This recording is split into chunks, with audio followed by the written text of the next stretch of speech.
everybody, and welcome in to Wisconsin Sports on the Go with Trage. I'm your host, Trage. It is a Sunday night here, a great Sunday here in the great state of Wisconsin, or wherever you guys are tuning in tonight. We hope it's a great night for you guys, too. I got my co-host here on the show, Aaron, with me tonight. Aaron, how we doing on this Sunday? How was the weekend? I knock on wood. I couldn't just speaking for myself. Some sports fans out there could say otherwise, but I couldn't have had a better sports weekend. I mean, really, we'll get into all that, but yeah, I mean, and it's been this weather this weekend I think I started falling into that seasonal depression loop for a little bit, but this weekend it felt like the end of May again. It felt like, okay, summer's around the horizon because it's been like 80s here, and like I can't 80s and sunny. Can't complain after we just got rain and cloudy and windy and just for like weeks. Really, it was weeks of that. So, yeah, awesome Sunday. Usually not a fan of Sunday night, but I mean it's better than normal. Better than normal. I'll say that. There you go. There you go. Wisconsin, we got the exact opposite right now. We got like 40 degrees, windy as all get out, rain right now. The rain came back. We have rain. They're talking about freezing weather this next week where the temperature is going to drop below freezing. So we are the exact opposite. We are just about the exact opposite right now. We know winter's around the corner. We can feel it here. It ain't out in Pennsylvania yet, but we can feel it here in the state of Wisconsin. So we got lots to get to today. Lots to get into. We have Badgers, Rutgers recap there. The Badgers with another massive win over the weekend. We got the Packers, Cardinals game to get into, NFL, college football, everywhere in between. But the question I wanted to start out with, because I was thinking about it all weekend. I don't know why. You know, sometimes when you're sitting on the porcelain throne, stuff like that, these thoughts start going through your head, right? You're bored in there. You don't know what else to do, so you're thinking, right? So I'm thinking to myself, I'm like, what was that player that when you saw them in that uniform, you have all these startups, right? Bryce Harper starts with the Nationals. Now, he ends up going to the Phillies. And you have all these different players who jump ship, go somewhere else, right? What is that player for you that when you think of them, it's like, that don't sit right. It just definitely doesn't sit right that they're with this team now. I guess based on there's probably guys I can point. Well, okay, I'll give you one real quick. I'll give you one guy from a team I rooted for, and then one outside of that. Right. So I'll raise you Donovan McNabb to the Reds. Well, it was the Redskins. Hopefully, I don't get canceled for saying that. But the at the time, so it was the Washington Redskins. That was weird. That was really, and like not many people probably remember that because he stunk up the joint. I think he ended up going to the Vikings then or something too. I something like that, for a very short stint on both those teams. But that was very strange to me. Division rival. He's spent so many years in Philadelphia. So the fact that he ended up as a Washington Redskin, like I said there, it was bizarre.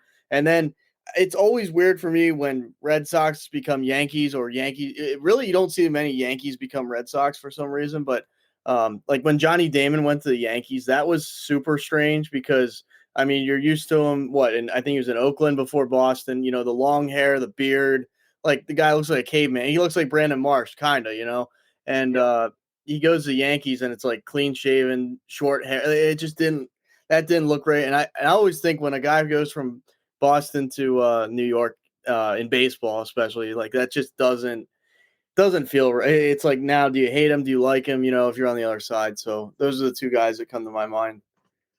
The oddest one of all time would have to be Michael Jordan. Michael Jordan on the Wizards is weird. Like, you don't think about the Wizards when you think Michael Jordan. It's like, oh yeah, that's right. He played there for a couple of years. Like, it's just an odd thing. Brett Favre on the Vikings. That's still, that's stick it to the man kind of stuff right there. Going back to Minnesota just to beat up on the Packers a couple times. Like, that's sticking it to the man. What other one? Joe Montana on the Chiefs. I just saw that one. Joe Montana on the Chiefs is an odd one. That's an odd one, definitely there. I was trying to find a list, see if anybody made a list of odd ones. I guess on the Yankees.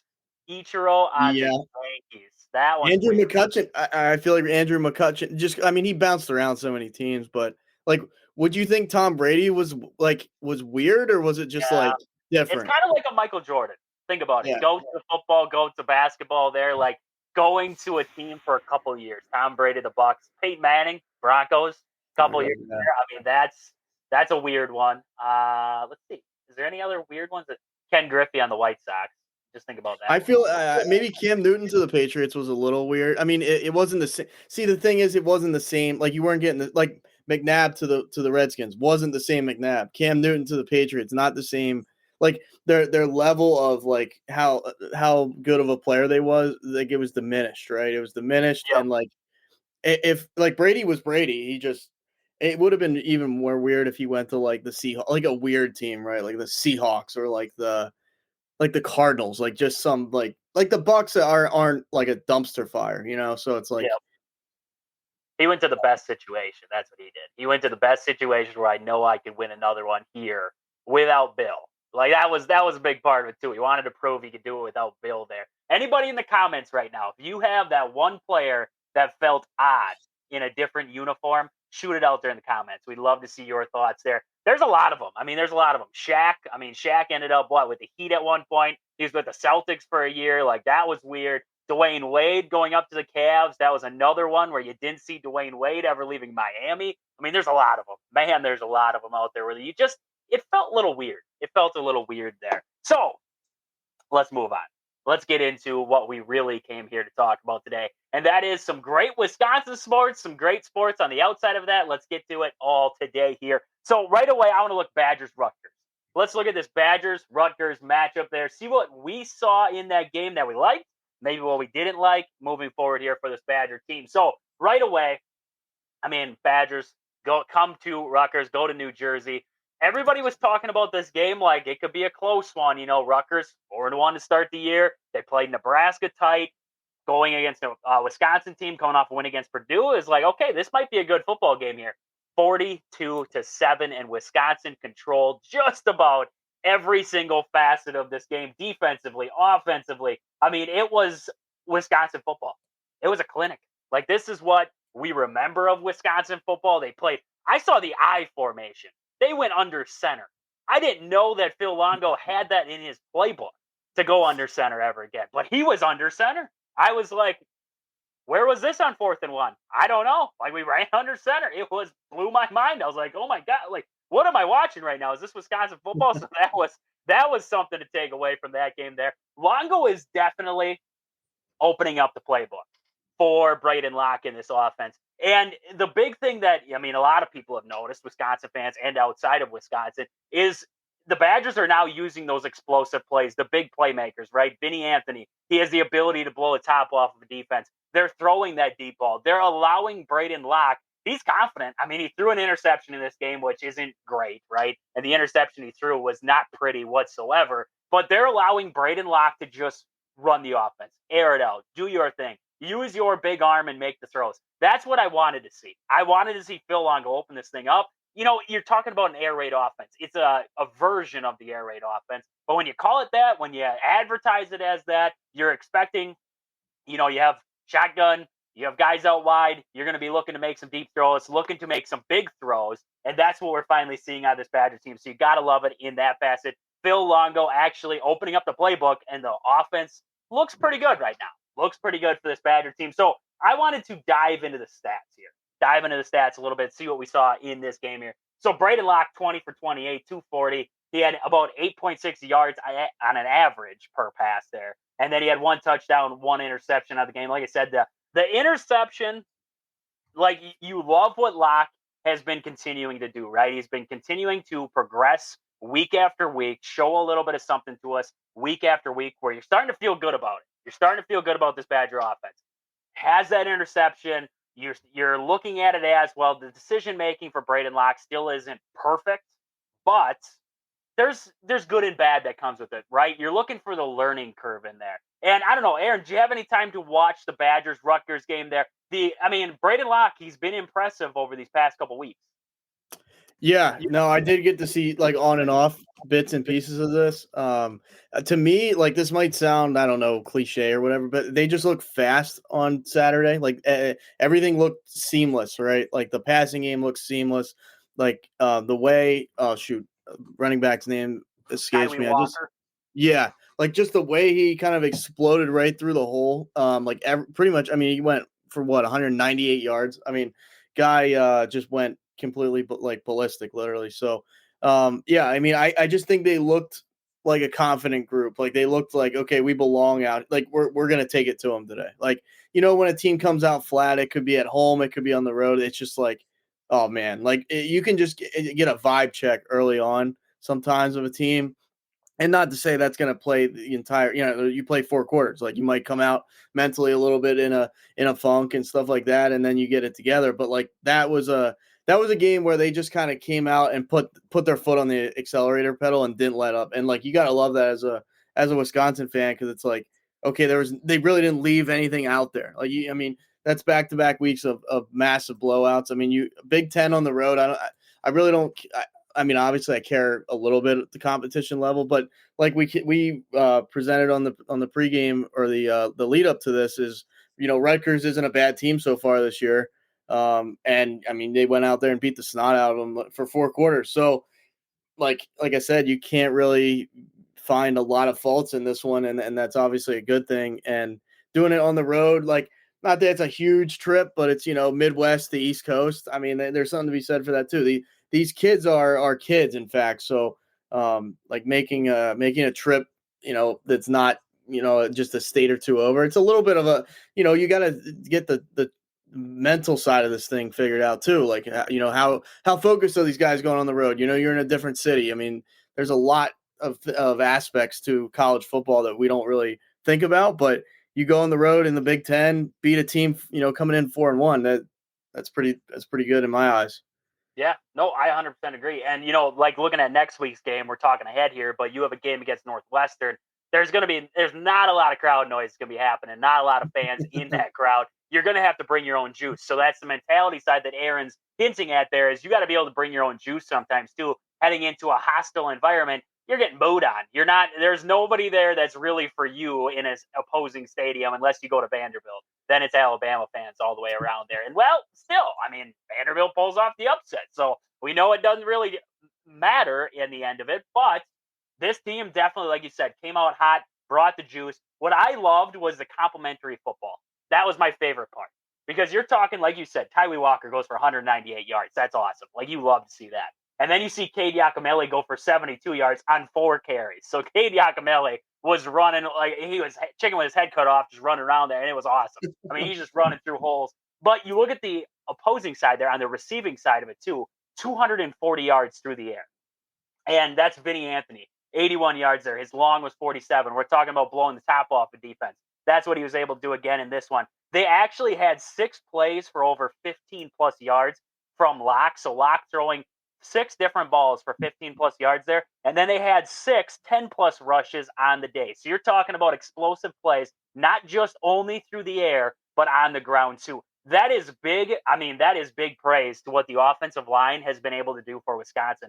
Opening up holes for Tylee Walker, Cade Yakamele, Dupree, and also giving Braden Locke the time to be able to stand in that shotgun, to be able to stand in the pocket, be able to deliver the throw on time, and allow receivers to get deep, right? That's a big thing with having an explosive offense, is either you got to have a quarterback that can run around in the backfield for 14 minutes getting chased and still deliver a ball deep, or you got to have a good offensive line.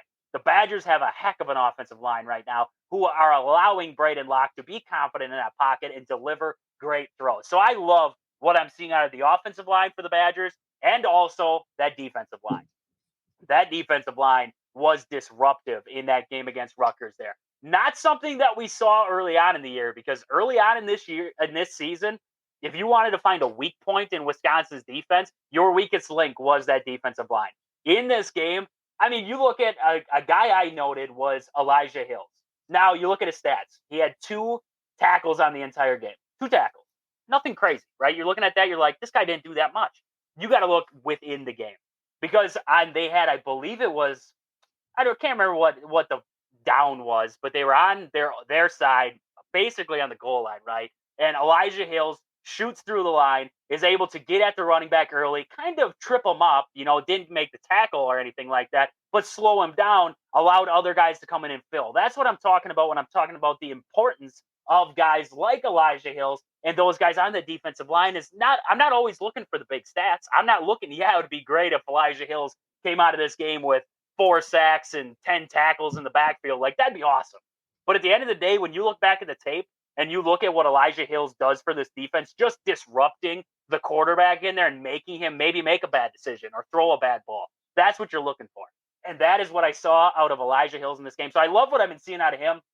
The defensive line has definitely taken a step forward. And you look at the turnovers in this game. I was just flipping over to that here. I believe Wisconsin had a pick. They had a pick in this one, and then I believe Rutgers had a couple fumbles in this game. They had one fumble in this game, I believe Rutgers did in this one. So turnover battle, and then also on the penalty side of it, you're looking at penalties. You wanted to see Wisconsin because you were talking about one of the least penalized teams in the Big Ten and in the nation. And you're talking about one of the teams in Wisconsin who they don't get penalized a lot either, but you wanted to see who would win that penalty battle there. 5 for Wisconsin, 4 for Rutgers. So another clean game out of the Badgers. That's something that you love to see too.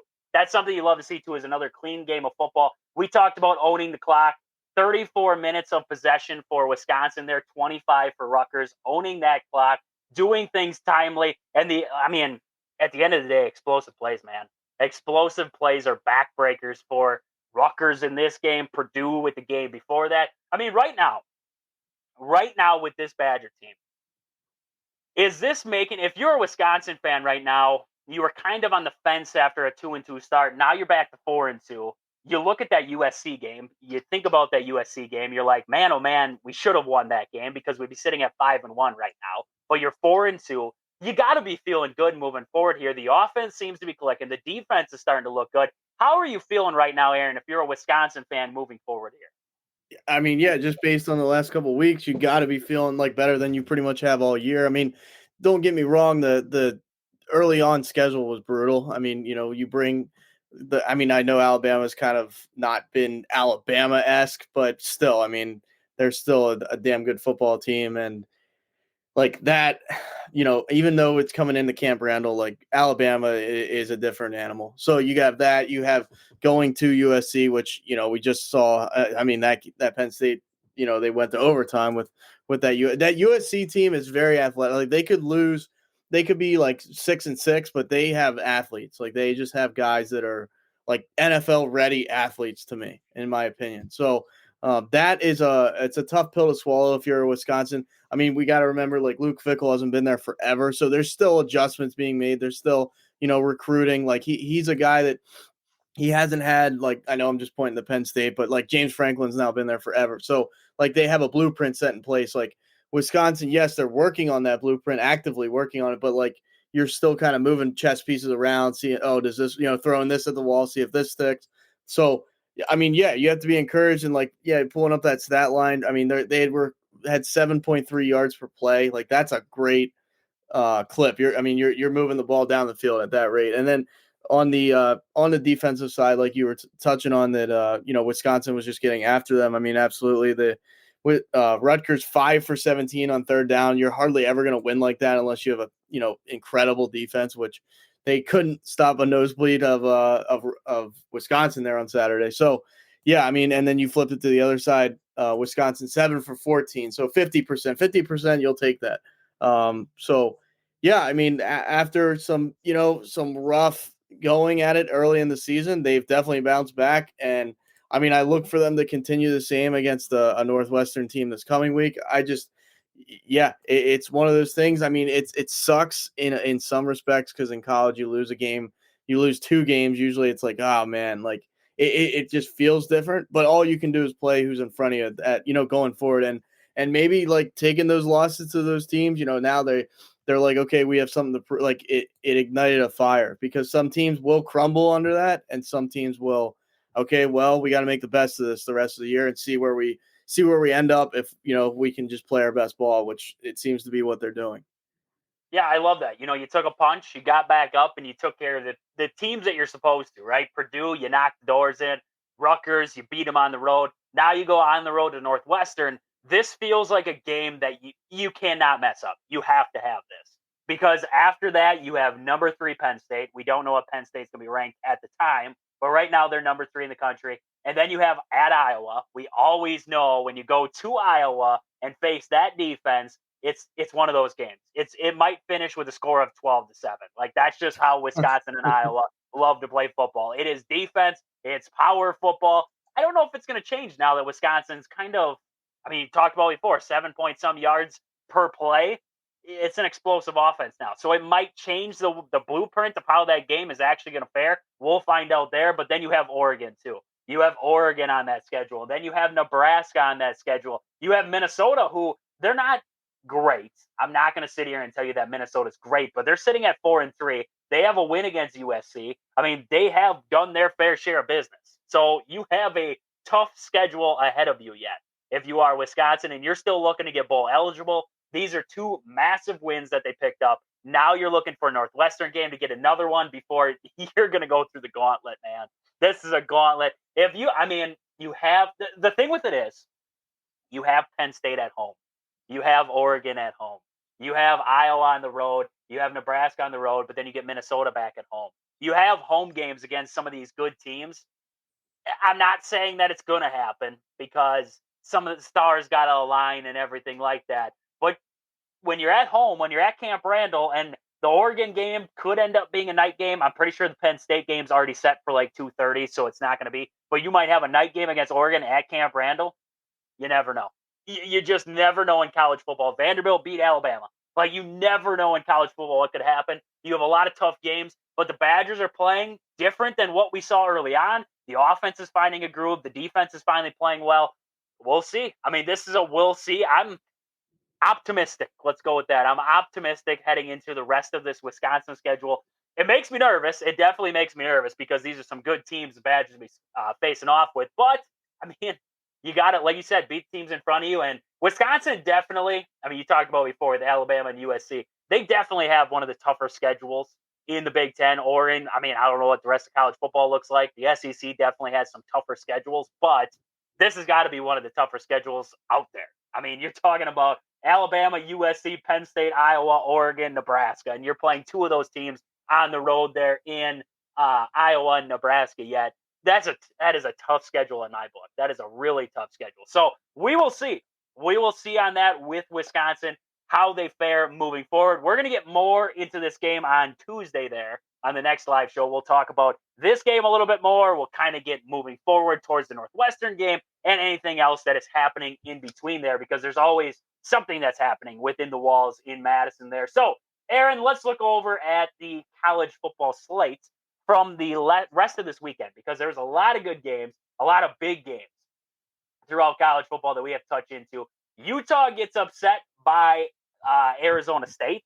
Rising he got banged up early in that one, but then he wasn't even playing well. 3 interceptions. I don't remember. I was watching a little bit of that one.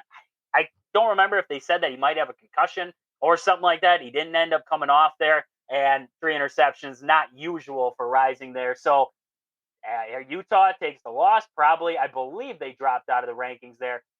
Texas took care of Oklahoma. I don't know, Aaron. I mean, we talked about this game early. We talked about this game in the pre-weekend, the preview of the weekend show there, and we talked about Texas Oklahoma, and I did not see 34-3. I did not see that happening in this rivalry right there.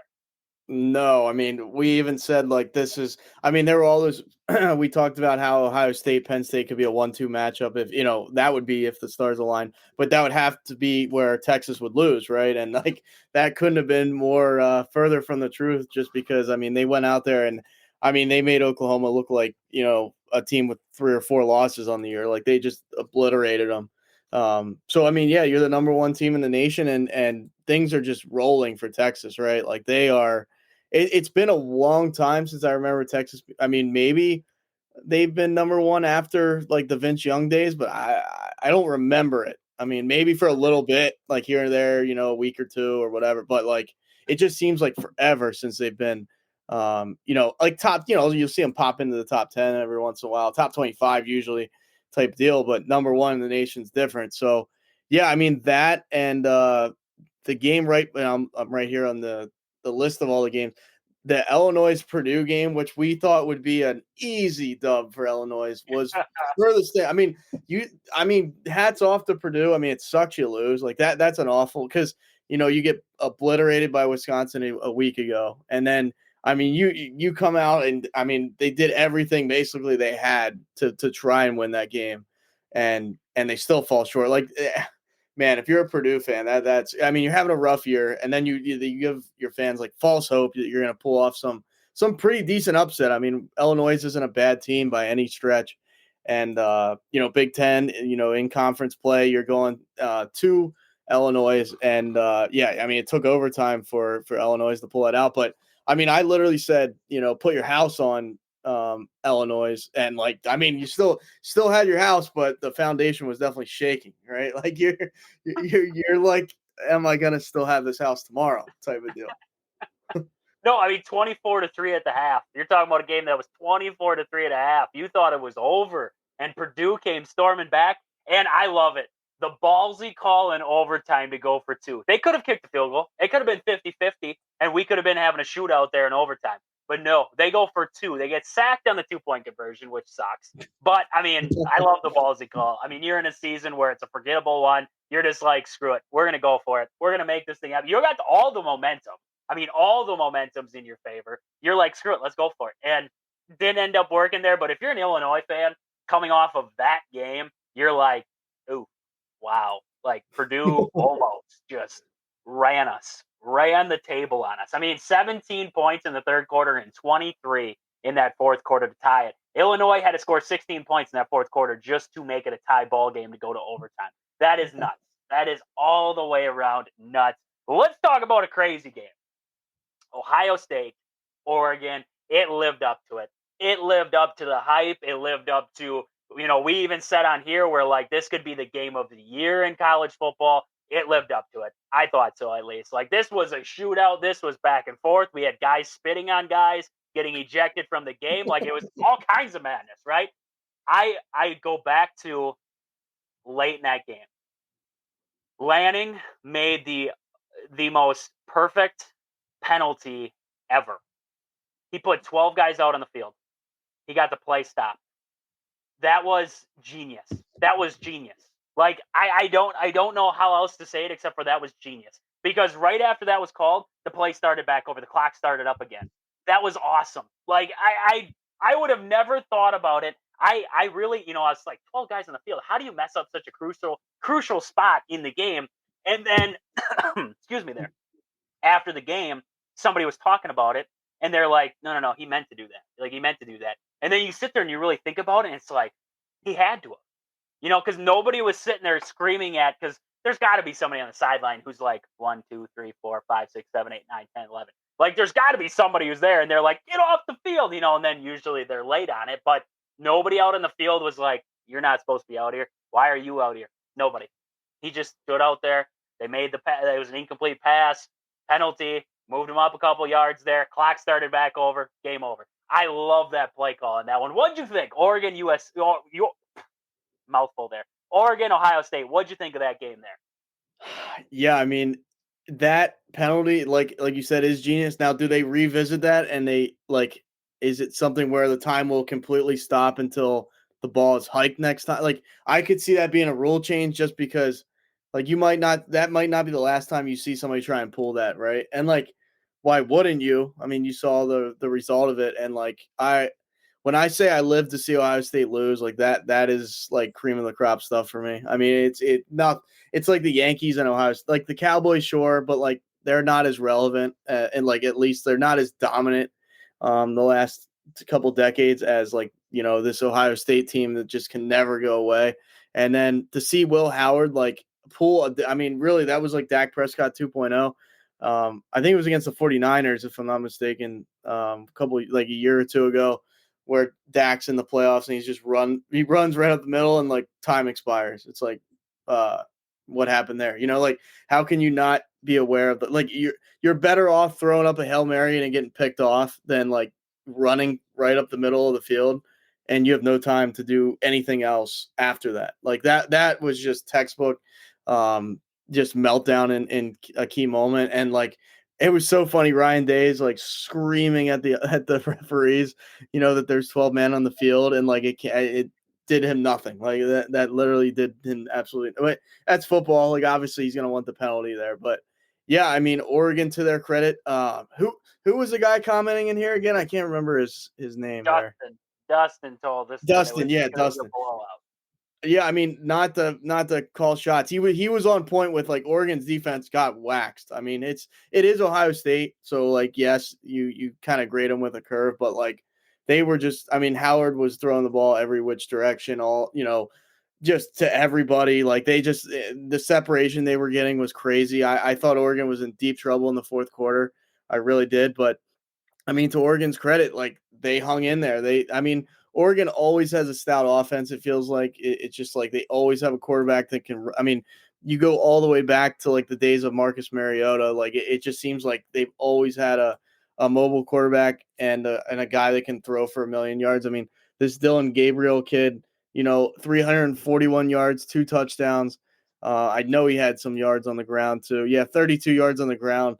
It felt like more than that, but, like, they just have athletes. Like, that's another school that just pulls in athletes. And I mean, they did just enough, but, like you said, this game lived up to the hype. And as much as I'm not an Oregon guy for any reason at all, but, like, Eugene is it seems like a cool atmosphere. So, like, when there's a night game in prime time at Eugene, I will tune in just because of and now it's Big Ten. So, like, I have to kind of get, even more familiar with these West Coast Big Ten teams, which is still weird to me. Like, it still didn't feel like a bit like when Ohio State went there, and it's like, oh, this is a Big Ten matchup. Like, it's not ingrained in my brain yet that this is what Big Ten football is. But I mean, you can't deny that. I mean, this probably makes Big Ten football a lot more exciting. No, 100%. Like, and the big thing that with Oregon's defense was they just had to be a bend but don't break defense. That offense can throw it. I mean, they lost one of their best wide receivers in that game for spitting on the Ohio State cornerback there, and they didn't skip a beat. I mean, they were still guns ablazing. They still got playmakers all the way around. So Oregon's a tough out just because of that offense. That offense can score with the best ones in the country, and if they can keep pace, if their offense doesn't have an off night, which might happen, but if their offense doesn't have an off night, I mean, there ain't many teams in college football who can go guns a blazing with them outside of Texas. You got your Texas in there. Ole Miss, I mean, they lost LSU, but that's a team that can sling it around. I mean, you've got some offensive teams out there, but Oregon can stand toe with a lot of them. That's what I know. They can make a lot of them there. And, I mean, this game came down to you had two crucial spots. They had a pass interference call. I believe that was on Smith. I can't Yeah. remember the exact. I think it was on Smith there. I mean, just a completely blatant pass interference. Like, why'd you do it? Like, didn't make sense, but he did it. So we move on from it. But pass interference there. Then Will Howard tries to, I don't know what he was trying to do, play hero ball or what, run for the touchdown. I have no idea. But Will Howard's he's a vet. I mean, he's a vet in college football. He's got to know the clock. He's got to know the situation. I know he's still a college kid, but at the same time, you're talking about a guy who's getting ready for the next level. He's got to be very aware of what the clock is, what he's got to do in that situation, and that he can't just run for 20 yards and slide because guess what? That's what Oregon wants you to do. They want you to come out here with the ball because guess what? The clock's going to expire. So I mean, Ohio State shoots themselves in the foot, and that's plain and simple what it is because, like you said, I mean, their defense wasn't impressive, and Ohio State was putting together an impressive drive before they even got to that point. So, I mean, just a mess. Just a mess. Ryan Day loses another big game. You're talking about James Franklin not being able to win big games. Ryan Day. There has to be something said about Ryan Day's ability to win big games. You look at his record against Michigan in the last few years. You look at his record in the college football playoff. You look at his record all the way around. It's not pretty. It's not pretty. So I mean, Ohio State fans, I don't sympathize with you because I do not like Ohio State. I'm not going to sit here and tell you that I do. But at the same time, if I'm an Ohio State fan right now, just like you're a Penn State fan who gets upset with James Franklin, I was a Wisconsin fan who got upset with Paul Chryst because we can never win the big game. Look at Ryan Day. What has he proven? What has he proven to you besides, hey, I can win the regular season? Dallas Cowboys, right? I can win the regular season. I can get you to the playoffs with a whatever 12-1 record or whatever it is. I can get you there. After that, you're on your own. Like, figure it out. So, a lot of things that Ohio State's got to think about. they have so much talent, man. Like they are like year in and year out. Like it doesn't even feel like. I mean, we could go back and look through the years, but it doesn't feel like they have a down year. Like it just doesn't feel like that exists. They're like the Alabama of the Big Ten. Like they run it. They run the Big Ten, whether you like it or not. I have to at least admit it. I don't want to tip my cap, but I'll admit it. And like you said, I mean, all that talent. I mean, now they're paying their guys an absurd amount of money. Like they have everything going in their favor. Like they have everything that I wish Penn State had. And like really, I mean, like you said, in the Ryan Day era, what do they have to show for it? That's the thing. Like they like, yeah, you're winning Big Ten championships every year. I mean, I'm envious of that, sure. But outside of that, it's like it's kind of glass half empty for Ohio State fans, which when's the breaking point though? Like what is it like? I'm not going to say this is their standard because they have an extremely high standard and more power to them. Like I respect, schools that go at it every year. Like let's go for it every year. I love it. But yeah, like when is it like this guy doesn't get the like? Because if you go on social media, Ryan Day is one of the fastest people to get the absolute axe taken to his like resume, to his whole entire what he has going on because these Ohio State fans don't settle for less. That's for sure. No, I agree. If you lose to Michigan again this year, if you're Ryan Day, the whole state of Ohio may start on fire. Like it just might all go away. Columbus, Ohio will start the fire, but then it'll spread, they'll be gone. I mean, you hit the nail on the head for me for Ohio State. You hit the nail on the head. They have all the talent in the world. But when it comes to a big game against a good team who has that even amount of talent, what does it come down to? Coaching. Can you win the chess match? Jim Harbaugh won the chess match. Nick Saban wins chess matches. Not anymore, right? But he still could, most likely, right? I mean, you have your coaches out there that can win those chess matches. He can't. Ryan Day cannot win that. He gets outcoached. In big games, he gets outcoached. That's just plain and simple how it is. James Franklin's the same way. When you have lesser talent, you got to be able to have a heck of a head coach, right? And they have all the talent in the world, but they get outcoached and they rely on that talent to try to win football games. And that just ain't what's going to happen. That is not what's going to happen. So Ohio State, sadly, loses to Oregon. And we now see the Buckeyes sitting there with one loss and Oregon undefeated at the top of the Big Ten. So you got to love that if you are a Ducks fan. But let's get to your Penn State Nittany Lions because they had they had to storm back in that game. 20-6 at the half. Aaron's texting me left and right. He's all up in arms. He's freaking out. He's excuse me there. He's talking about lighting the entire state of Pennsylvania on fire. I mean, he's going to start the one-man wrecking crew of James Franklin's entire house out there in Pennsylvania. And Penn State comes out in the second half, guns a-blazing. They put up 14 right away in that third quarter. They end up going to overtime late in that one, win it in overtime. Aaron, how you feeling coming out of that game against USC? It's a good team. USC is a good team. Oh man, I mean, obviously you're not a Penn State guy, but you were a lot more bullish on Penn State than I was throughout that. I mean, in the second half, even like, I have a close friend of mine that he was like, "Oh, don't worry, we're one of the best teams in making second half adjustments." And I was like, "Okay, but when does that? You can't just like I saw the Eagles play like that last year, and like it was like, okay, we escaped every week like that. You can't play like that. I mean, Allar with the 2 picks, I don't really put a ton on him. I mean, literally Tyler Warren, the tight end, he had to do literally everything. Like he caught, he had like 229 yards receiving. He on the same play, he snapped the ball and caught a touchdown. Like he played center and as like they literally the for 3 quarters it felt like they had nobody but Tyler Warren and Drew Allar. Like and obviously the O-line. But it's like the running game wasn't working. No receiver was getting open. Like USC, to their credit, they blanketed, Drew Allar with that zone. And like he was having a really tough time, which that definitely concerns me because maybe that's the blueprint now for, how to slow down Penn State's passing attack. But yeah, I mean, this game absolutely was giving me a heart attack because, I mean, early in the season, we thought, this might be a lot like just predictions and gut feeling. Everybody in the media was saying Penn State will they're going to have a really tough time beating USC at USC. But then we see USC drop 2 games and it's like, okay, this doesn't have the same juice. And then as to my, like, I wasn't surprised USC comes out with guns a-blazing. Like I knew that was going to happen. But I mean, at halftime, I was like, yeah, we're not like, it just felt like there was no way we're going to win this game.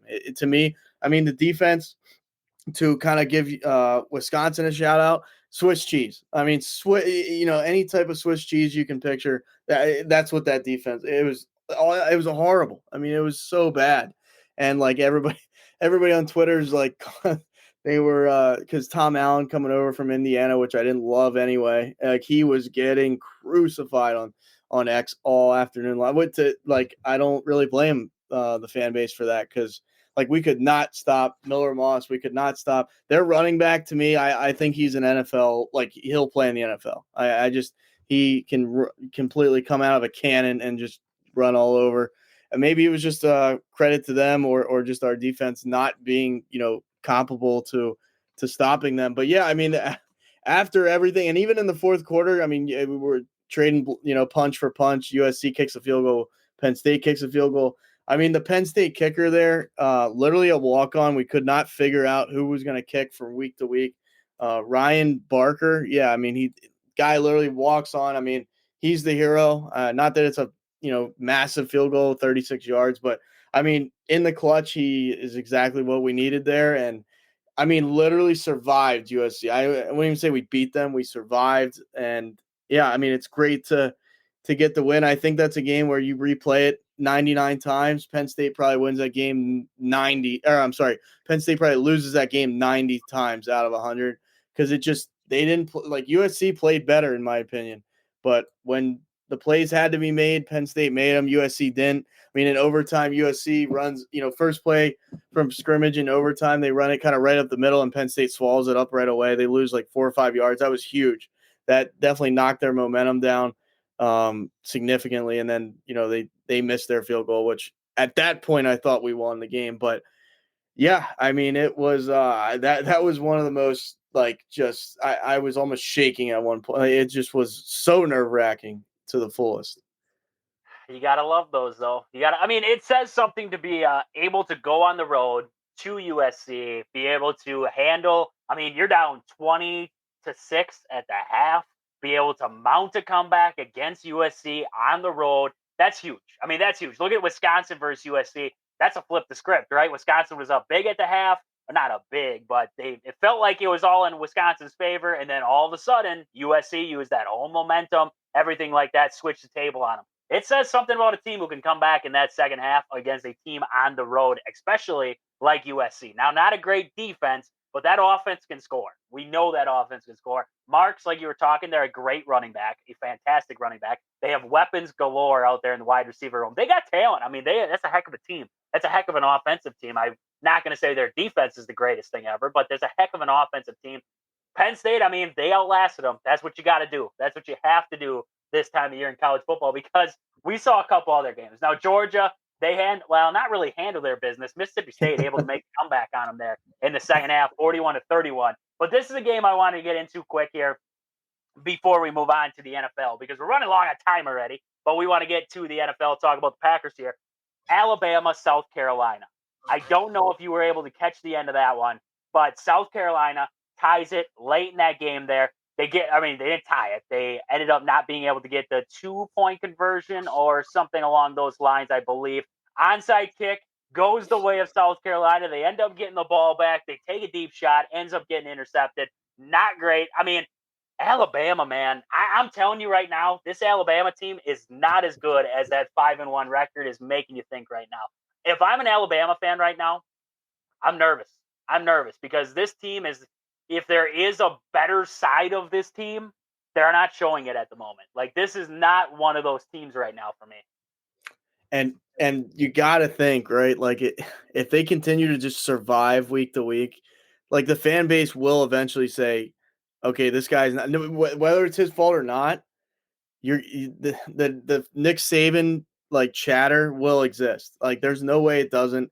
I mean, we've seen Nick Saban lose we've seen him lose 2 games in a season, but like this guy, I'm telling you, this guy's in the crosshairs already. Like I know they're 5-1, but the way they're winning is like, this isn't like Alabama. This is not like we just talked about the standard of Ohio State, the standard of Alabama. Like you got an unranked South Carolina team at home, and it's like they run you to the wire.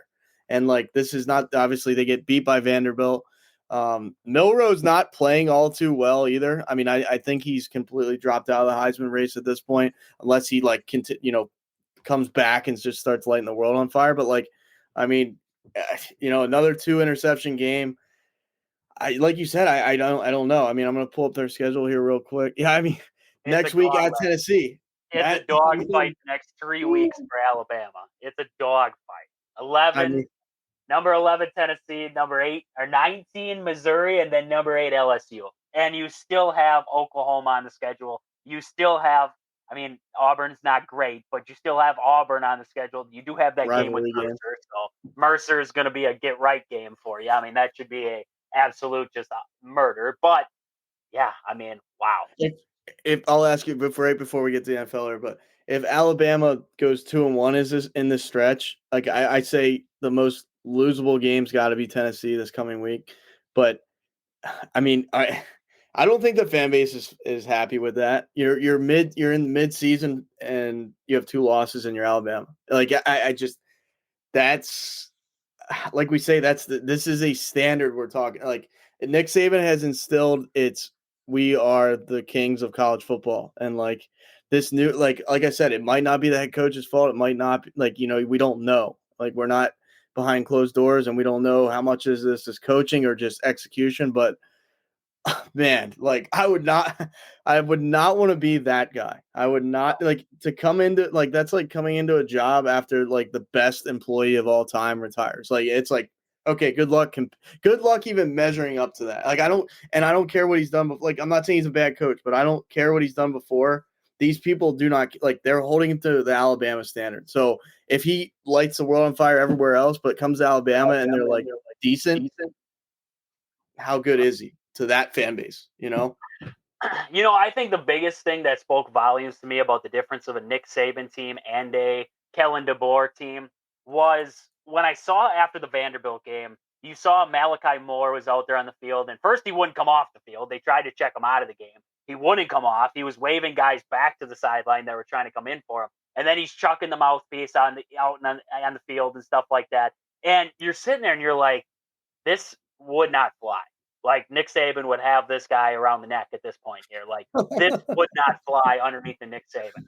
So, it's not just to the factor of what we're seeing on the football field. It's also what the atmosphere is like in the locker room too, and how Kellen DeBoer is running Alabama at this point. It doesn't seem like it's this tight knit. It doesn't seem like it's like a Patriots kind of team where it's like a machine where it's every single year we're saying the same thing over and over again, but it's success after success. And yes, you're going to have games where you lose them and stuff like that, but it was constant success. And now we're seeing a team in Alabama where we're questioning if Alabama is that good heading into a mid-season game against Tennessee or a mid-season game against Missouri and LSU. I mean, it's a different kind of football nowadays in Alabama. So definitely, if you're an Alabama fan, I don't know where you're at right now, but it's tough times. Treading water there in Alabama.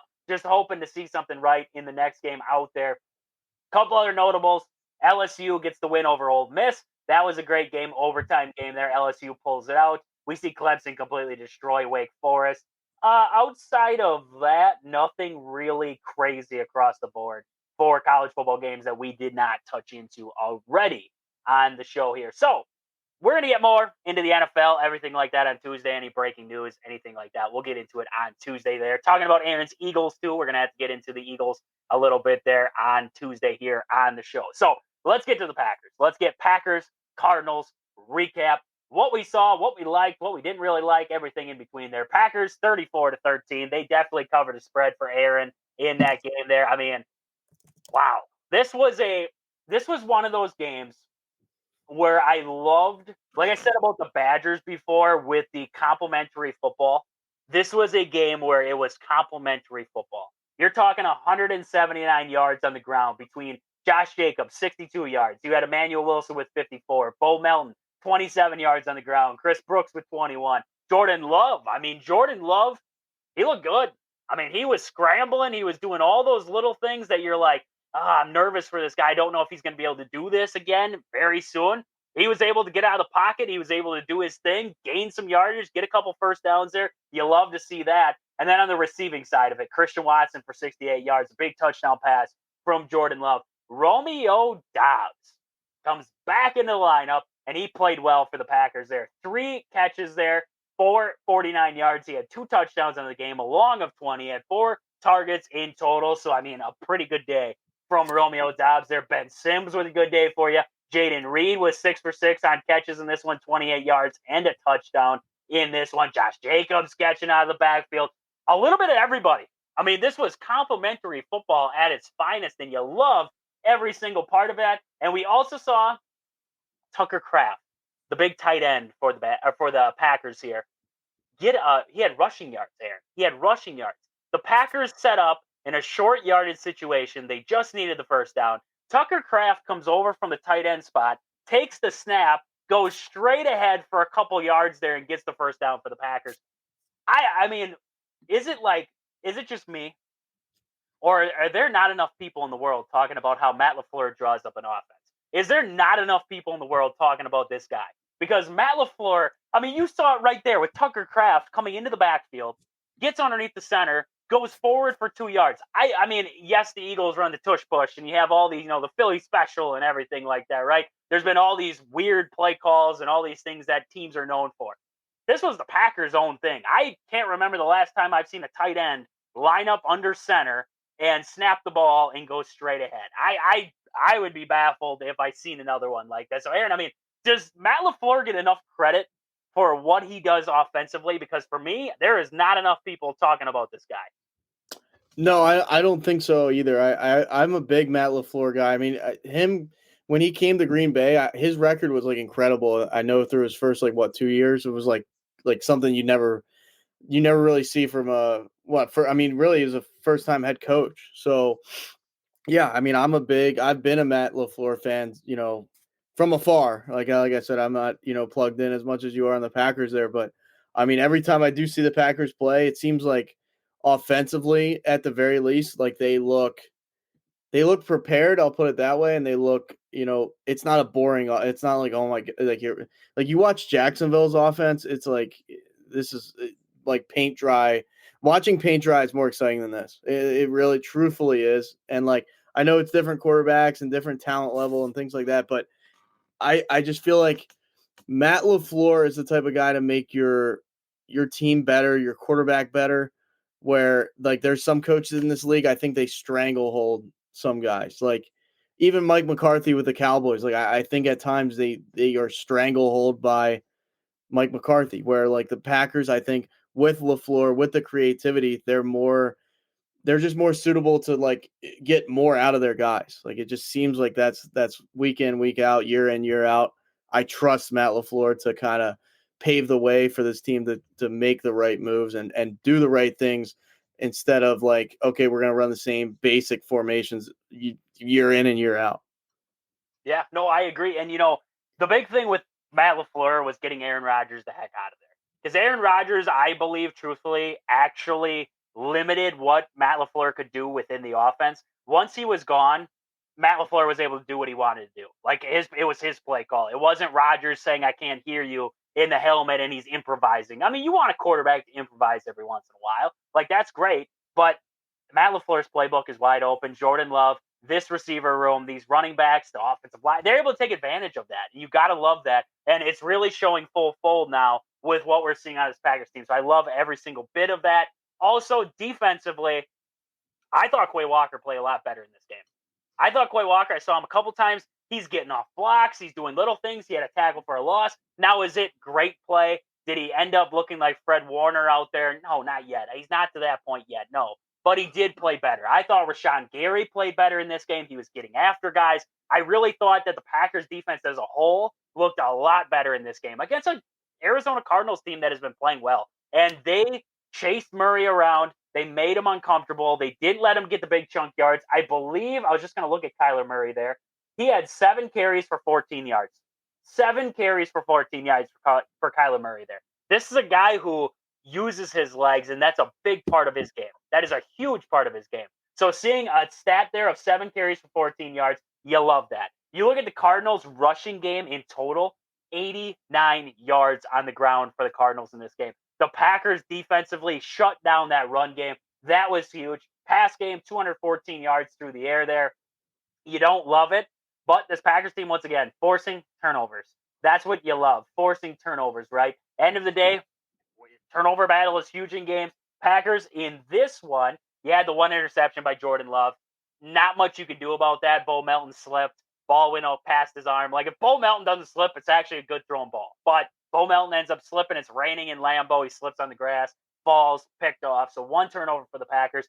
3 forced fumbles by this Packers team. Evan Williams had a forced fumble. I believe Carl Brooks forced the fumble and recovered the fumble. So you love that, right? The defensive line getting some push in there. So just those little things throughout this game that you got to love. And then the time of possession, Aaron. I mean, we talk about time of possession all the time. And we said it about this game leading in. We wanted to see the Packers win time of possession. 36 minutes for the Packers that they control the football. 23 for the Cardinals. That's the offense keeping the defense off the field if you are the Packers, giving them a break, keeping Kyler Murray in this offense off the field, and allowing Jordan Love to be able to open up that playbook. The run game was looking good. The pass game was looking good. I mean, man, oh man, this was just unexpected utter dominance in this game by the Green Bay Packers. Unexpected utter dominance is all I got to say there. Anything, I mean, Aaron, anything else looking at these stats that you're seeing right now that you loved out of this Green Bay team or maybe disliked? I wouldn't say disliked. I mean, the fact that in my opinion, Josh Jacobs didn't really get going, and the fact that they didn't even need him is to me encouraging because I think obviously you want like that two-headed monster, right? You want the running game to work and the pass. Like that's when you become unstoppable, and that's when you become okay. Now, how do we beat this team? So but in the same token, the way I look at stuff like that is okay. We didn't run the ball well, and it doesn't. I mean, Emmanuel Wilson, 7 carries for 54 yards there, and by committee they kind of ran the ball better than Jacobs by himself, but like the fact that they didn't absolutely run the ball outstanding, and they just like you said, utter dominance. I mean, we were talking about how Arizona defensively kind of has their challenges, especially with the pass rush. You kind of saw the Packers offensive line assert their dominance. That's exactly what you'd want to see in a mismatch like that. But yeah, I mean, surprisingly, I thought the Cardinals would put up more points here, and they really never got in a rhythm either. So I have a soft spot for James Conner. I just always have, and that guy gets. I mean, he's got to be one of the toughest players in the league. Because it's just it reminds me of Saquon on the Giants, where they would just give him the ball every single. It's just okay, there's James Conner. Literally, come on, do something, James Conner. Please help us. And he just gets mauled by everybody on the defense at one time, every play. And I'm like, dude, this guy is not going to last like this. There's no way. He just gets absolutely abused because of the Cardinals offensive line. And because everybody knows that you have to account for him and not many other options there. And with Arizona, I mean, Marvin Harrison Jr. didn't even have a catch in this game. So yeah, I mean, if you're a Packer fan, you got to be feeling good. I mean, Jordan Love, this is this is what Jordan Love can be, and you look for him to stay consistent like this. That game, not to flip script and move on already, but next week becomes really interesting. Obviously, with the Texans coming, that'll be one of those games you as an NFL fan or a football fan in general, you'll have your eyeballs on because it's high flying offenses right there. You got to love it, though. You got to love it having a good team like the Texans come to town because you're talking about a Packers team who you feel they're finally consistent in this game. They're trending in that direction of consistency, which was one of those things we talked about this last week in the preview show was we wanted to see that. We're starting to see that out of this Packers team. So now you get into the meat of the schedule with the Cardinals, or well, not with the Cardinals, but with the Texans, and then followed up by the Jags. Then you have the Lions and the Bears and the 49ers and the Dolphins. This is the perfect time, right? Your offense is finally starting to get flowing. Your defense is finally starting to play a little bit better, right, on that defensive front. This is the time you want to see those teams put them really to the test in this one. So all the way around, love the effort from the Green Bay Packers in this one. We're going to get more. I mean, there's probably some dislikes that we haven't even come up with yet. I don't want to keep it we're going to start shooting on this team after a 34-13 win there. So we don't want to shoot this team down. We're going to find some things that maybe we think the Packers should improve on moving forward here. We're going to get to them on Tuesday here on the show. The last thing I want to get in with the Packers, because Narveson missed another kick today, which, yes, they won 34-13. It's not the end of the world that he missed a kick. I'm not saying that it's the end of the world, right? Because they did end up winning this game. My only thing is, when do we start to worry? When is the time where we're like, this isn't going to cut it, right? This isn't going to, I mean, he's 100% on extra points, which is great. I mean, there's guys who are missing extra points, but you look at the field goal percentage, 70.6. You look at the misses on the year. He's got a couple misses there. I believe I was just going to pull up the stat for sure there. Let's see here. Regular season, 3 for 4 from 30 to 39. He's 5 for 9 from 40 to 49 right now. So he's 12 for 17 on field goals. He actually has, I believe, the most misses in all of football right now. Does Braden Narvison. So my only worry, I don't want to get on nerves here with all the Packer fans out there who don't want me to worry about this. My worry is that we're going to get into a game against, let's just say, the 49ers or the Vikings or something like that, and it comes down to you lost by 3 points and you had that field goal in your back pocket, you missed it. And it was a 30 to 39 yard field goal, right? Maybe it was a 35 yarder. You missed it, right? That makes you worry. So I guess I just want to know quick, Aaron. I mean, we're going to get to the rest of the NFL here to wrap it up, but where would you be at right now if you're Green Bay in this kicking situation? He's a young guy, he's a rookie, so you don't want to completely give up on him, but at the same time, I mean, field goals mean things in games. Like 3 points is more than none, right? When it comes down to it, three is more than none. So you got to have a guy who can knock them down for you too. Yeah, and like, to draw the direct comparison to Penn State, like literally they didn't even bring their other kicker. Well, for whatever reason, he stayed in State College, and like this walk-on kid came, to USC and like basically saved them this week, because like Penn State's had the same problem all year. Like, who is their kicker? They both, no one knows. Like, none of them, neither of them were getting the job done. Like, that's a terrifying position to be in, only because, like you said, you're going to need them at some point. Like, I shouldn't say I wish kicking wasn't a part of the game, but sometimes I do. Like, I wish that, I don't know. It sounds ridiculous, because like if it's like 4th and 20 and like your only option is the kick, like, okay, I get it. Like, there's a spot for it, but like it irritates me sometimes. Like, if you lose a game because of your kicker, like your offense. I mean, yes, your offense could have scored 7 and not put you up in position for 3, but really it lies on the shoulders of one guy sometimes, and like it sucks sometimes. Like, if you don't have the guy to get the job done, like, that is terrifying, because it's like, okay, we either win or lose. Like, it's cutthroat. You lose or you win.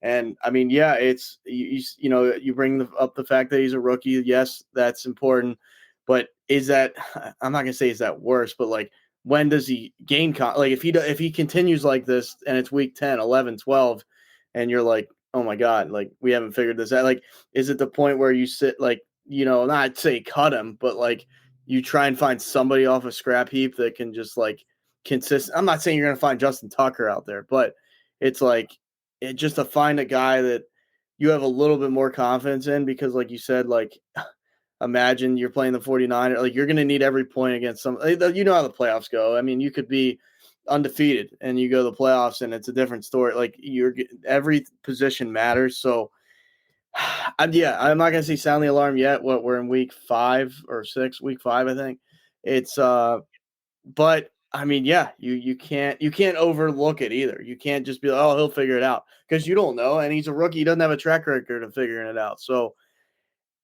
yeah, it's like, kind of twiddle your thumbs and like, now what? How long do we stay where we're at with this guy until we're like, this isn't working, to the No, point, exactly. to the clip that we need it to, right? Yeah. No, I agree. I agree 100%. And it gets to the point of when do you make a decision on that? You got to constantly be bringing in, guys to make a competition out of it, maybe see if there's talent out there. Some of those kinds of things. Like you said, I mean, you don't want to give up on the guy yet, but you don't want to get yourself into a situation where now you're like backs against the wall. We don't know what to do. So it's one of those things at the end of the day. And I'm not giving up on the guy, but at the same time, you got to see a little bit more consistency. So if that's through practice, whatever it is, guys getting in the room with him, we'll see. Excuse me there, son of a gun. See, he's getting to you even. He's choking me up. He's choking me up on this side. Holy crap. I feel bad now. I feel bad for him. I mean, he's choking me up over here, and I'm about in tears over here talking about him. Son of a gun. I already fired him. Like, that's the motion that I'm showing right now. I already fired him off the spot. He doesn't even know it yet. He doesn't even know it, Hey, like Ryan. sometimes you gotta be quick to pull it. I mean, if you don't pull the trigger, then like you said, if not now, when? Like, trust me, I've.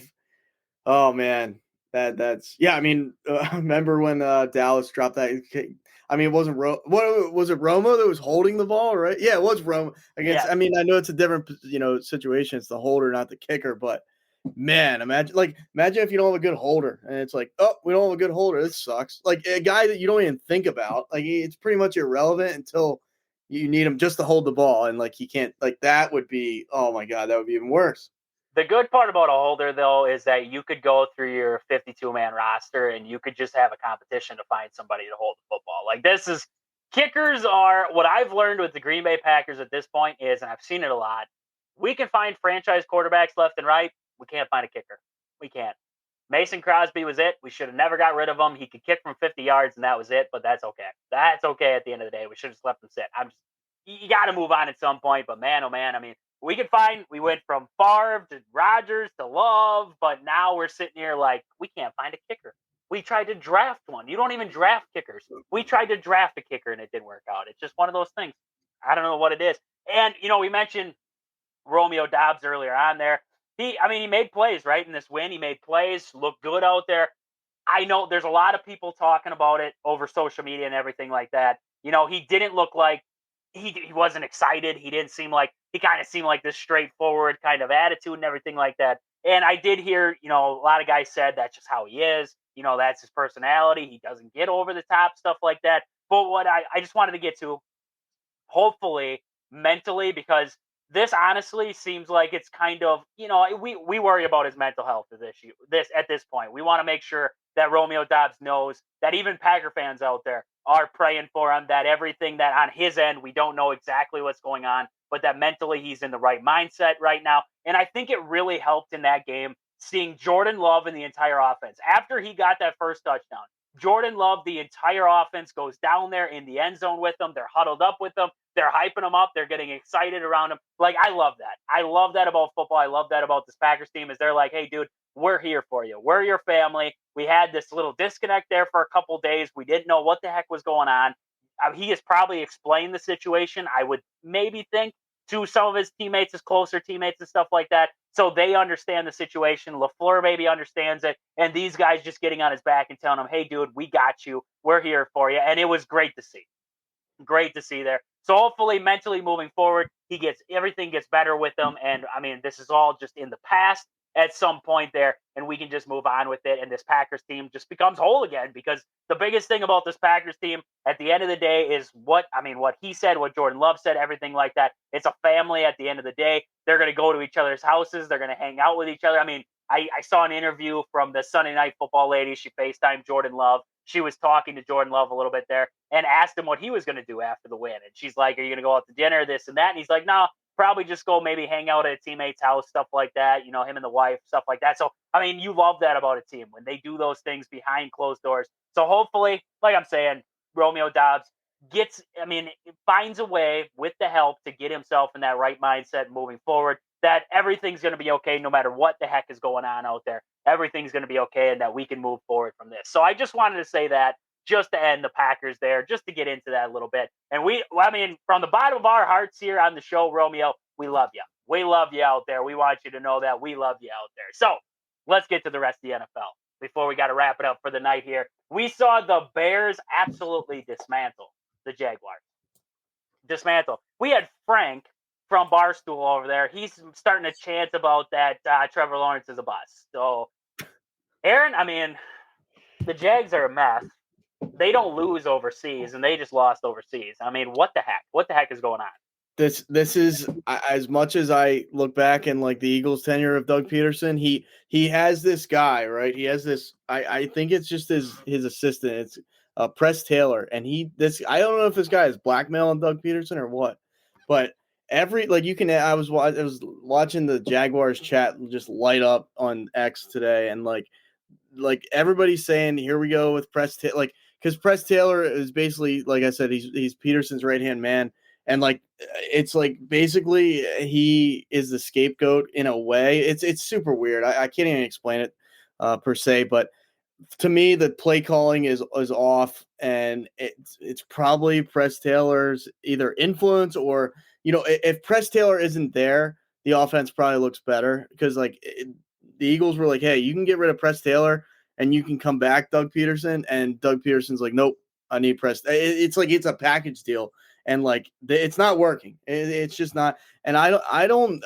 Maybe I have a longer leash for Lawrence than I have other people, but I'm still not convinced he's a bust. I mean, if you look up team drops, the Jaguars got to be up there in team drops over the last couple of years. I mean, those guys have bricks for hands. Half the receiving core out there just cannot catch the ball. And I don't know what that is. That's very strange. But yeah, I mean, you look at the stat line, it doesn't tell the whole story. I get that, but 23 of 35, 234, 2 touchdowns and 1 pick. I mean, that's not terrible. It's not like he's Nathan Peterman out there where it's just like anemic. Or what Trubisky on the Bears back in the day. I don't know. I keep saying I think he needs a change of scenery to get I still think he's better than if you put him on the Vikings right now, like how Darnold's playing, I don't think he would be much worse than Darnold on that team. I'm not convinced that Trevor Lawrence is the problem, but getting long-winded on the Jags, they're not my team or anything. It's just I don't know. I'm starting to I just something's going to happen this year in Jack. Either he gets, there's no way they keep running this back with Peterson and Lawrence. It's not working. And like you said, I mean, going overseas, I thought, okay, now they'll at least win this game. Nope, they get ran off. They're just a lost cause at this point for this year, in my opinion. I gotta agree. And I don't think you move on from Lawrence either. I think it has to be a head coaching change. You can't just move on from a guy you believe to be your franchise quarterback without making a coaching move first. If they believe Doug Peterson's the guy, I don't know what to tell you. I don't know what to tell you on that one. But Bears get the win in that one there. Colts with the win over the Titans, 20-17. Joe Flacco once again leads the Colts to a win. This guy's a dog. Texans get the big win over the Patriots. Drake May doesn't look bad, though. 20 for 33, 243, 3 touchdowns. Kyle out there. I mean, Kyle Edwards, good friend of the show here. He's been on a couple of times. Big Patriots guy. Drake May didn't look too bad. He didn't look too bad. So I guess you can take that one to the bank with that one, but the Patriots still lose. So we'll get over that one. Buccaneers completely rout the Saints 51-27 in that one. Their Baker goes for 325 and 4 touchdowns. Gotta love that if you're a Bucs fan. Browns, Eagles. This is the next one we're going to make a stop at there because, Aaron, your Eagles, they survive. I mean, they survive a game against I don't even know what to call the Browns anymore. I don't know what to make of Deshaun Watson because sometimes I just think he doesn't do enough to help them win. But at the same time, I don't think he absolutely kills them at times. So I don't know what to make of Deshaun Watson at times. He doesn't do the over-the-top thing, but he also, 16 for 23, 168 yards. It's not like he's I don't know what to make of it. I look at the stats and I'm like, this guy isn't Daniel Jones killing you, throwing picks left and right. He's not killing you throwing interceptions. He's got 3 on the year, 5 touchdowns, over 1,000 yards. His QBR looks like crap. He's the worst quarterback in football for QBR. I'm not gonna say Deshaun Watson is a good quarterback by any means, but it's just they should have never got rid of Joe Flacco. That's all I got to say there. But Aaron, what do you think about your Eagles? 20-16 over them Browns. Well, yeah, real quick on the Deshaun Watson front is isn't it pretty sad that he's become he's a game manager at this point? That's really all he is. And 5 touchdowns, 3 picks, and we're in week 5. And I can't even say, okay, it's the offensive line because I've seen Flacco behind that offensive line and he lights it up. It's I can't defend this. And like I said, I try and separate the two things, the off the field stuff. He's probably not the best dude. That goes without saying, but I was a huge Deshaun Watson fan on Houston. And this is just, this got to be studied. This fall, like you said, he's not the worst. Maybe you can make the case with the QBR, he's the worst quarterback, but it's the fact that he just does. It's it's irrelevant. He's not horrible, but he's nowhere close to good. He's just doesn't do enough to help them win, but also does enough to help them lose. One of those kinds of guys. You're stuck. You're exactly right. But Nick Chubb coming back. Nick Chubb is coming back. Yeah, maybe. They've dug Maybe they them. didn't That's a run tough all too division. long. Yeah, and tough division, tough sledding with the Steelers and the Ravens there at the top. I mean, Ravens can't lose right now. So, Steelers ripped the Raiders apart today. So, yeah, I mean, for the Eagles front, I mean, underwhelming, honestly, underwhelmed. Defense, no idea how some of these guys are just. I mean, I saw Amari get wide open, Amari Cooper there, 30. I mean, there was 30 yards of wide open space. Like, it just doesn't make sense. I'm still not huge on Vic Fangio. The guy is like 8,000 years old. It looks like Yoda up there in the booth. Like, I'm kind of over the whole. I shouldn't say he's bad, but like I didn't love him bringing him in, and like, yeah, they limit the Browns to 16 points, but the Browns are not good. So it's like, okay, I don't know what you want there. I mean, Saquon couldn't run the ball today. I'm looking at a guy, Jim Schwartz, on the other sideline. I miss Jim Schwartz as the Eagles coordinator. I think Jim Schwartz at times gets the most out of guys, and he's not afraid to bring like crazy blitzes and just he's a more exciting defensive coordinator. But besides the point, I mean, AJ Brown comes back, doesn't skip a beat, 6 catches, 116 yards. Like, guy's a machine. Like, literally just get him on the football field and he'll give you 1,000,000 yards when he wants to. So yeah, I mean.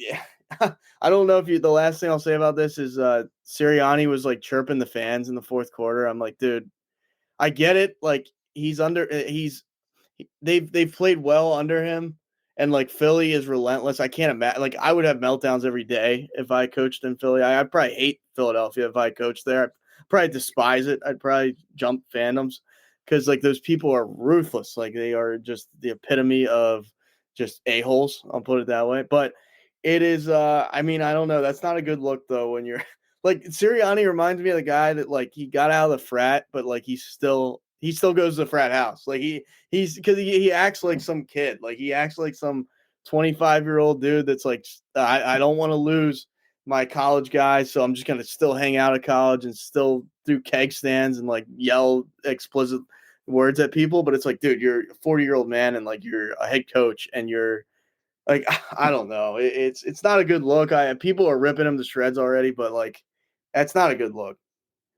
No, not at all. Not at all. And it made breaking news across everywhere. So I mean, not good at all for, especially when you barely escape with a 20-16 win over the Browns, who have been absolutely just atrocious to this point here at that 1-5 record. So, man, oh man. I mean, we're gonna get more into the Eagles on Tuesday there. We're gonna get into it all on Tuesday. We're gonna get to the rest of this NFL slate on Tuesday. I wanted to get to one more game quick before we gotta wrap it up here for the night. I wanted to get to that Lions Cowboys game because, I mean, it was a 47-9 route. I don't want to talk about the game. I don't care about the game. Lions completely dismantled the Cowboys. There's no point in talking about it. I want to talk about the biggest news that came out of there for me was that Aiden Hutchinson, I mean, carted off the field. No idea what the heck was going on. It was, I mean, you saw tears across the field. Nobody knew. You saw the replay of the video, or a replay of what happened. You knew it was not good at all. Broken tibia, was actually rushed into emergency surgery on that broken bone there. I mean, wow. I mean, one of the best defensive players in all of football, and that's besides the point. I mean, we're talking about a guy's future at this point, because I looked up guys, common is it common for players to come back from a broken tibia? Because you can see all your social media doctors out there and everything like that. I always see guys across TikTok and Facebook and everything. They're like, oh, well, Jordan Love did this, so this is, his timetable for a return. I saw some idiot, I can't remember who it was. He was arguing with Christian Watson's dad about Christian Watson's injury. Christian Watson's dad was with Christian Watson at the hospital when they were getting the report on the injury. And this guy, this medical PD guy, whatever the hell you want to call him, on social media was arguing with him over his son's diagnosis that he got from an MRI at the hospital. So you're like, okay, you guys are kind of doorknobs. You're taking this to a different extent now, because you're arguing with the guy's father who is with his son. Whatever. I was just like, this guy's a doorknob. But I looked it up, and as much as you can trust what you see on social media and everything like that, the timetable to return you're talking about, I mean, NFL players have the longest recovery on average. It's actually averaging about 350 days. from the point of surgery, getting it back repaired, everything like that. That is if everything goes right in those terms. So you're talking about, I mean, a year of Aiden Hutchinson having to try and recover this, get back onto the football field, get strength back in that leg, everything like that. So you're talking about that timetable. But I mean, there's a lot of factors that play into this. And you're also talking about the fact of, will Aiden Hutchinson ever return to what Aiden Hutchinson is now?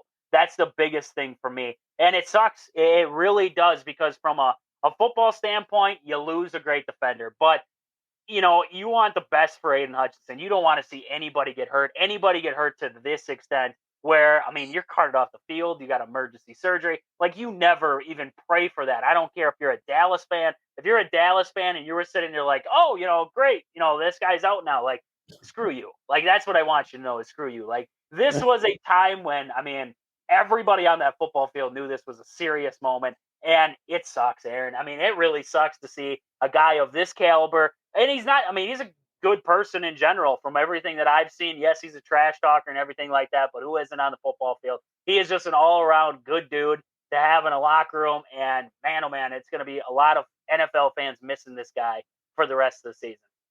It's very, very, like you said, I mean, when you go down, the mental just fallout from this for him is just like, okay, you go from, oh my, like, in extreme pain. I mean, then think about the roller coaster of emotions.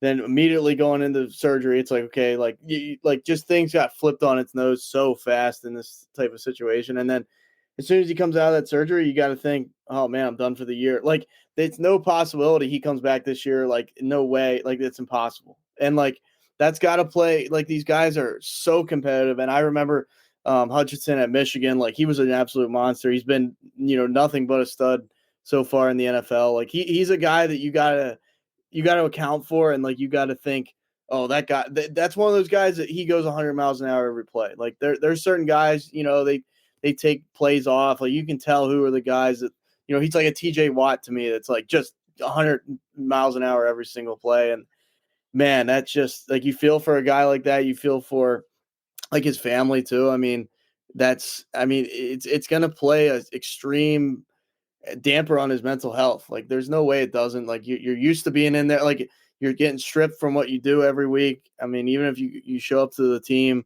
you can't partake in anything physically, which is like probably the best part of being a football player.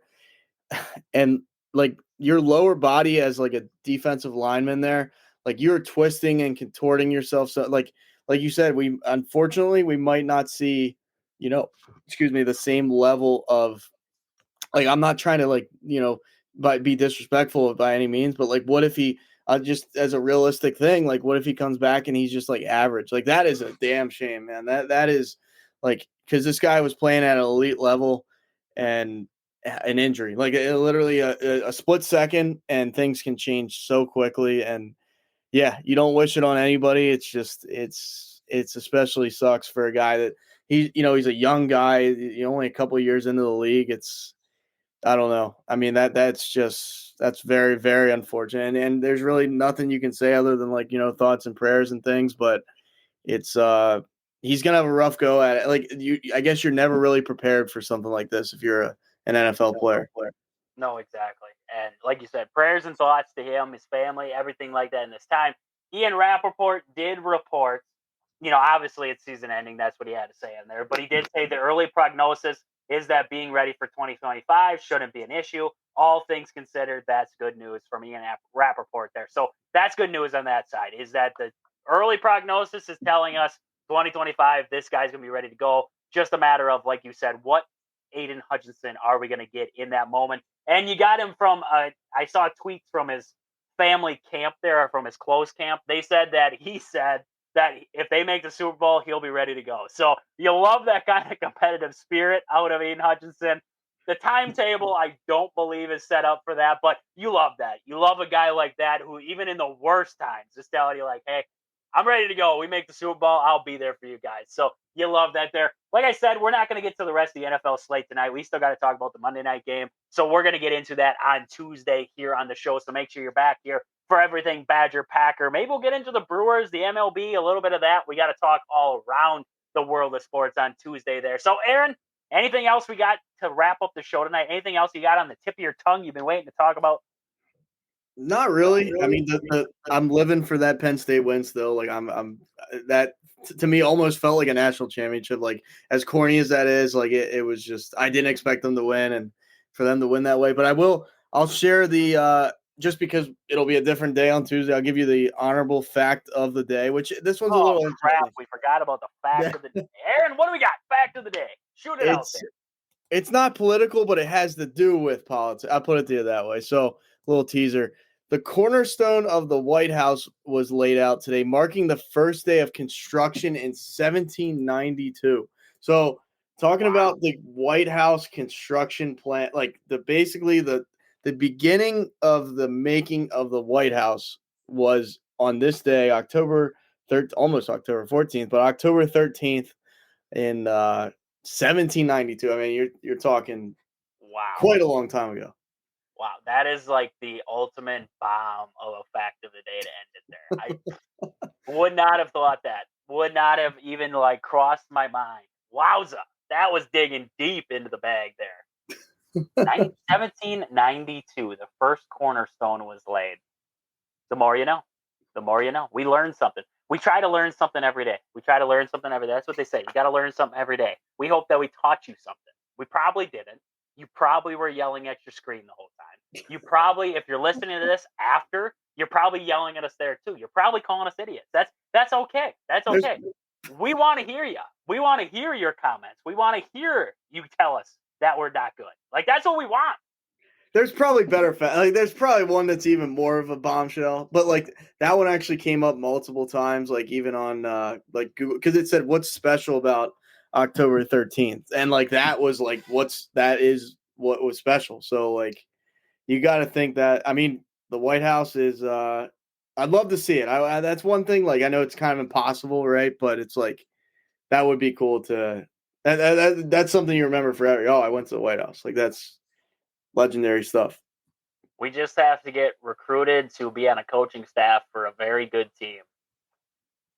Go win the Super Bowl or championship of some sort, and then get invited to the White House.